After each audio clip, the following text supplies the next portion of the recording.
Au parleur du Mapani, dans le Venguerre du Tchèque, on va en parler.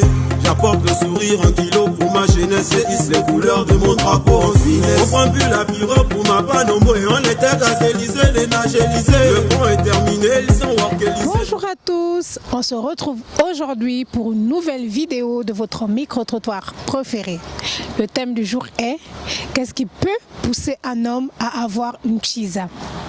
La chisa est une façon d'appeler l'amante d'un homme marié ou en couple. Un phénomène qui est actuellement en vogue. Restez connectés pour écouter les avis des internautes. Top, c'est parti. Par exemple, le comportement de la partenaire. Aucun homme de toutes les civilisations possibles, de tous les continents sur cette planète, aucun homme n'aime le manque de respect. Ça n'existe nulle part.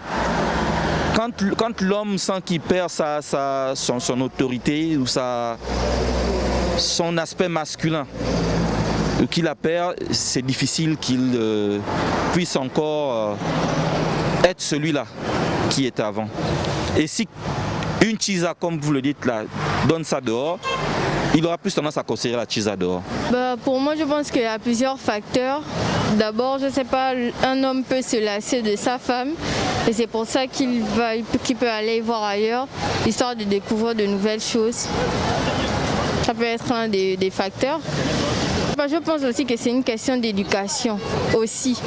Parce que quand tu grandis dans une famille où ton père trompait souvent ta mère, ça peut être un facteur aussi qui peut te pousser à faire la même chose. Parce que pour toi, c'est tout à fait normal qu'un homme trompe sa femme. Alors que pas du tout. En fait, quand on te pose la même question tout le temps, donc ça énerve. Donc du coup, même si ce n'était pas le cas, on dira que c'est ça. Ça c'est d'une part. Maintenant, d'autre part, un homme qui est normal, on ne se suffit pas. On ne se suffit pas. On a la femme de la maison, on a aussi une chisa dehors pour compenser parce que quand l'autre là-bas, quand ça tâtonne à la maison, on sait sur quoi on peut se reposer dehors. Je pense que tous les hommes peuvent comprendre cela. Selon moi, selon le règlement de tout homme, il y a la règle de 20-80%. Le règlement de 20-80%, c'est ce règlement. Tu ne peux pas avoir totalement 100%. Tu ne peux pas avoir totalement 100%. Ce 20%, c'est celui que tu essayes de compléter avec ce que tu as à la maison, 80%. C'est pour ça que certains hommes n'arrivent pas à maîtriser la règle de 20%. Et ce 20% là qui monte, pour ça il y a certains hommes, tu peux avoir 20%, ils ne découchent jamais. Tu dis donne tout, ils refusent. Bon, exemple comme moi, je ne veux pas découcher, j'allais dormir, peut-être laisser mon apouchou pour aller dormir dehors, désolé. Il peut faire rester là à la maison.